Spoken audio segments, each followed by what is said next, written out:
और जब भी इलेक्शन होता है तो राम रहीम को छोड़ा जाता है क्योंकि वो जाके बीजेपी का प्रचार करे। आपकी सब बेटियां यहाँ इंतजार कर रही हैं न्याय के लिए, आप क्यों छोड़ दिए उनको? मतलब गोली बंदूक, 4 गो गाड़ी, 10 गो होटल है जिसका वो दबदबा, मतलब वो ऐसे शोषण करेगा ना जिसका मन उसका। 3600 करोड़। अच्छा सच सच बताइएगा, आपको 2 करोड़ देंगे तो उससे बढ़िया नहीं बना दीजिएगा? माथा झुका के कान पकड़ के माफी मांगना चाहिए कि जनता हम आपको नहीं प्रोटेक्ट कर पा रहे हैं। कोई भी प्रोटेस्ट करेगा तो केस डाल देंगे, जेल में डाल देंगे, लाठी से पिटवाएंगे। नमस्कार दोस्तों, कोलकाता में एक डॉक्टर का जो रेप होता है हॉस्पिटल के अंदर, उसके बाद पूरे देश में भूचाल आ जाता है।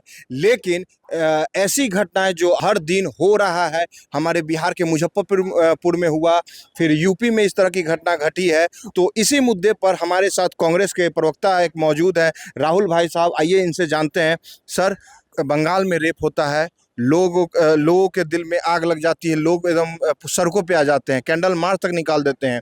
अभी 2-3 दिन पहले की एक घटना है, यूपी में 3 एक्यूज जो कि रेप का उनके ऊपर आरोप लगा है, और वो बीजेपी आईटी सेल से निकल के आते हैं और उन्हें बीजेपी मध्य प्रदेश चुनाव में उन्हें उतार देती है इलेक्शन के लिए। ये तो कहाँ तक जायज है? उन लोगों के लिए कोई लॉ, कोई कानून नहीं है? जी, समस्या तो है।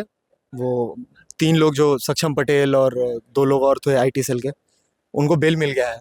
तो देखिए कहीं ना कहीं ये दिक्कत तो है कि सरकार के जो चहेते होते हैं उनको बेल मिल जाता है, उनका काम हो जाता है। और जब जब ये इंसिडेंट हुआ था तो आईटीबीएचयू में प्रोटेस्ट हुआ था, उस प्रोटेस्ट को भी खत्म करने की कोशिश की गई थी और 1.5 महीना बाद जाके अरेस्ट हुआ, क्योंकि आपने जैसे बताया एमपी में जाके वो लोकसभा में प्रचार कर रहे थे भाजपा का, बिल्कुल उस समय। तो ये बहुत शर्मनाक हरकत है। अभी देखिए, अभी योगी सरकार यूपी में चिन्मयानंद के पे 2011 का पुराना रेप केस है, वो वापस ले रही है। तो ये रेपिस्टों को बचाने वाली, और मैं कह रहा हूँ कि आप स्ट्रिक्टनेस क्यों नहीं दिखाते हैं रेपिस्ट के खिलाफ? प्रधानमंत्री जी अपने भाषण में कहते हैं कि मतलब कि न्याय होना नहीं चाहिए, न्याय दिखना भी चाहिए, है ना, ये सब बोलते हैं। तो ये कहाँ दिख रहा है? राम रहीम जैसे, मतलब जो एक्यूज नहीं है, जिसपे साबित हो चुका है जुल्म, वो सजा काट रहा है। उनको कितनी बार बेल मिला? कितनी बार? वो महीनों बाहर रहते हैं, साल में 4-5 महीना, 6 महीना वो पेरोल पे रहता है। और जब भी इलेक्शन होता है तो राम रहीम को छोड़ा जाता है क्योंकि वो जाके बीजेपी का प्रचार करे। और मैं देखिए, जितने भी ऐसे ऐसे बाबा हैं जो नफरत का प्रचार करते हैं, ऐसे बाबाओं के जितने भक्त हैं उनको मैं कहना चाहूंगा कि अपने अंदर भगवान को ढूंढिए। ठीक है, हर विक्टिम में भगवान को देखिए, जो गरीब है, जो शोषित है, उसके तरफ देखिए। इन नेताओं का फैन बन के आपको कुछ नहीं मिलेगा। आज सच का साथ देना जरूरी है, और सच वो है जो पेपर में छपता है कि रोज 75 रेप होते हैं पूरे देश में, हर जगह। कांग्रेस शासित प्रदेश हो, बंगाल हो, हमारा इंडिया गठबंधन हो, यूपी हो, हम कह रहे हैं कि आपका क्या अंदाज है? आप रेपिस्टों को माफ क्यों कर रहे हैं? रेपिस्टों को माफ करने के लिए मोदी जी ने कानून बनाया और डायरेक्ट होम मिनिस्ट्री से परमिशन पास हुआ था, होम मिनिस्ट्री से। Gujarat government, Gujarat high court को भी लथाड़ लगाया गया है। सुप्रीम कोर्ट ने इस फैसले को पलटा जब बाबू बजरंगी और उसके 10-12 साथियों को, जो गोधरा के मर्डर, रेप एक्यूज, इस सब मास मर्डरर्स को छोड़ा गया था, जब गांधी जयंती के दिन माफ किया गया था, उस दिन पूरा देश आक्रोशित था। कुछ दिन बाद उनको सुप्रीम कोर्ट ने फिर से जेल में डाला। लेकिन हमें सोचना पड़ेगा कि इतने जघन्य अपराध करने वालों के साथ जब सरकार खड़ी हो जाती है, होम मिनिस्ट्री उनका है, प्रधानमंत्री उनका आदमी है, तो कैसे कैसे प्रधानमंत्री उनका आदमी है, लेकिन हमारे प्रधानमंत्री तो कहते हैं कि उनका ही नारा दिया हुआ है ना, बेटी बचाओ, बेटी पढ़ाओ, बेटी बचाओ। तो इस तरह का नारा हमारा देश का प्रधानमंत्री देता है। तो यानी कि तो ये दिखता है ना कि वो हमारा देश का जो प्रधानमंत्री है वो चाहता है कि हमारी बेटी सुरक्षित रहे। नहीं, देखिए, जब आपको याद होगा, जब नया संसद भवन बन रहा था, जब उद्घाटन हुआ, तो एग्जैक्टली वो उस गेट के बाहर में हमारी महिला पहलवान सब प्रोटेस्ट कर रही थी। हाँ। बीजेपी का कोई नेता नहीं आया वहां पे। प्रधानमंत्री फोटो खिंचाने आए थे जब हमारी महिला पहलवान गोल्ड मेडल जीत के आई थी, कि तुम मेरी बेटी हो, घर आओ, चाय पियो। हाँ, लेकिन जब उनपे कोई आंच आया तो बाप कहाँ चला गया? आप राष्ट्रपिता समझते हैं ना अपने आप को? आपकी सब बेटियां यहाँ इंतजार कर रही हैं न्याय के लिए, आप क्यों छोड़ दिए उनको? आइए, कभी उसके बाद कब बृजभूषण सिंह के बेटा को टिकट भी दिया गया। आज भी बृजभूषण सिंह अपना गेट पे लिखता है। देखिए, वो सीजीआई ने भी कहा था कि न्याय मिलना नहीं चाहिए, होते हुए दिखना चाहिए। ये न्याय है कि गुंडा बदमाश पहले तो रेप एक्यूज है, और मतलब हमारी महिला पहलवान जो गोल्ड मेडलिस्ट है वो आरोप लगा रही है, उनको न्याय नहीं मिल रहा है। वो अपने गेट पे लिखे हुए दबदबा है, दबदबा रहेगा।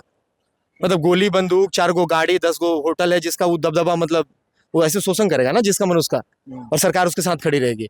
आप मुझे बता दीजिए, अपोजिशन का कौन नेता को पनिशमेंट मिला है? किस पे जांच चला रहे हैं ये लोग? बताइए।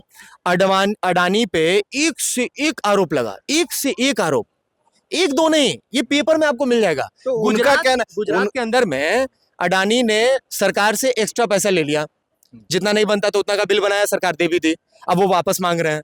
हम कह रहे हैं एक दो फ्रॉड नहीं किया है, एक दो ने। अभी देखिए ना, बांग्लादेश में महंगा बिजली, जबरदस्ती बांग्लादेश को ये कॉन्ट्रैक्ट दिलाया गया था कि नहीं आप दीजिए अडानी को, लीजिए महंगा बिजली।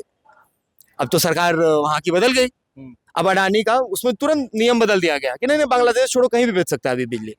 उसमें था कि 100% बिजली बांग्लादेश को ही देना है कॉन्ट्रैक्ट में, अब वो चेंज कर दिया गया। तो ये देख लीजिए अरबपतियों। लेकिन राहुल जी, जैसे कि एक सवाल है कि मान लीजिए कि आप अगर मान लीजिए कुछ करप्शन कर रहे हैं, तभी तो जेल आपको सीबीआई है, ईडी है, वो आपको जेल में डाल रही है। आज ही की खबर है, आम आदमी पार्टी के जो नेता अमानतुल्लाह खान, उनको जेल में डाला गया है। अब वो कह रहे हैं कि हमारी कोई गलती नहीं है, हमें बीजेपी फंसा रही है। और जो गिरिराज सिंह है यहाँ बेगूसराय से सांसद, वो बोल रहे हैं कि अगर आप दोषी नहीं है तो आप अदालत से छूट जाएंगे। तो फिर डर किस बात का है? अच्छा, ये गिरिराज सिंह वही है ना जो पोस्ट डालते हैं कि मुसलमानों को उसी समय चले जाना चाहिए था पाकिस्तान? ये वही है ना? शर्म आनी चाहिए, ये नेता कैसे बन गए? यही दिक्कत है, समझिए, कि ऐसे अनकॉन्स्टिट्यूशनल दिमाग के ऐसे लोग जो लॉ, कॉन्स्टिट्यूशन, सद्भावना, प्रेम, अपने जो प्रीतगण है, एंसेस्टर्स हैं, ना उनको अंबेडकर से मतलब है, ना गांधी जी से, ना नेहरू जी से, किसी से नहीं, सरदार पटेल से, सब मिल के आजादी दिलाए ना सारे लोग, सबका योगदान था ना। सरदार पटेल की तो मूर्ति बनाए वो लोग। हाँ, मूर्ति आप तो देख ही रहे हैं, मूर्ति तो 3600 करोड़ का मूर्ति अभी बनाए थे, 3600 करोड़, आप समझ रहे हैं? 3600 करोड़। अच्छा सच सच बताइएगा, आपको 2 करोड़ देंगे तो उससे बढ़िया नहीं बना दीजिएगा? 2 करोड़ देंगे बनाने के लिए, समझ रहे हैं ना? 3600 करोड़ ऐसे खुला। और पता है किसको मिला था ठेका? बताएंगे तो आप लोग शॉक्ड रह जाइएगा। सिंधे जी के बेटा के दोस्त को, सिंधे जी के बेटा के दोस्त को ठेका मिला था, जो आज तक कोई मूर्ति नहीं बनाया था। 3600 करोड़। अरे मत बनाओ मूर्ति भाई 3600 करोड़ का, लेकिन सब भूखे मर रहा है।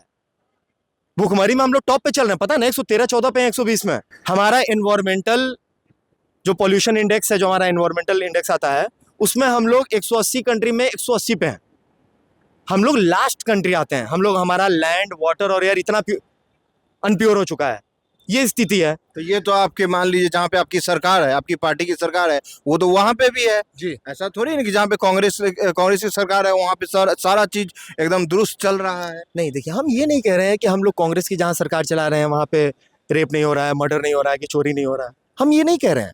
हम कह रहे हैं कि सरकार में, हमारे सरकार में जो लोग बैठे होते हैं, वो किसी चीज का एक बढ़िया सॉल्यूशन निकालने की कोशिश, एक्यूज है तो उसको पकड़ेंगे, उसको बचाने नहीं लगेंगे।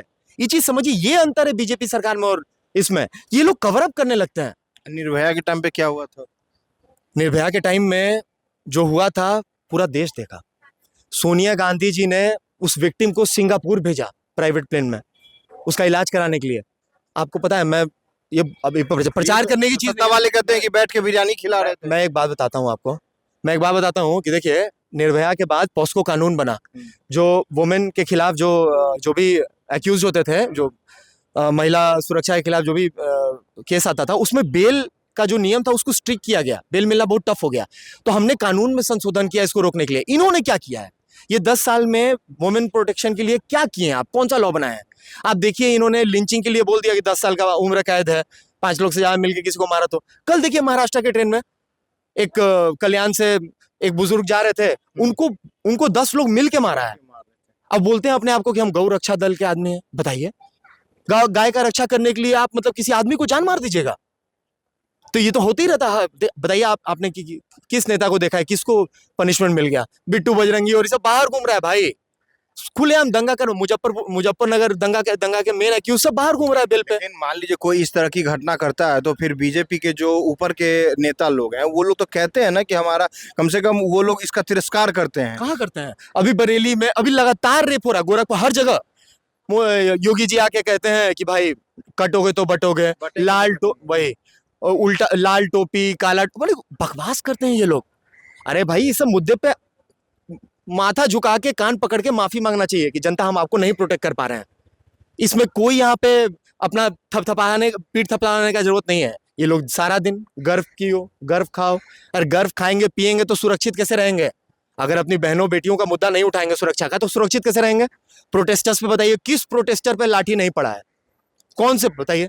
या ऐसे अगर ऐसे इस तरह से इंकलाब को अगर गला घोट दीजिएगा, ऐसे तो अंग्रेज भी नहीं घोटा था भाई। प्रोटेस्ट करने दिया, हम लोग प्रोटेस्ट किए, तब जाके आजादी मिला। आप समझिए, इसको भी अगर छीन लेगा, सत्याग्रह भी नहीं करने देंगे, अगर कोई भी प्रोटेस्ट करेगा तो केस डाल देंगे, जेल में डाल देंगे, लाठी से पिटवाएंगे। ये लोग इतना ही गलत कर रहे हैं तो देश की जनता तीसरी बार प्रधानमंत्री बनाया है। जी, देश की जनता ने इनका 70 सीट कम कर दिया है। ये चाहते थे कि एक मजबूत सरकार बने, तो हमारी सरकार तो इंडिया गठबंधन की नहीं बन पाई, लेकिन एक मजबूत विपक्ष जरूर मिला है जनता को, जो जनता के हर मुद्दा को कस के उठाता है।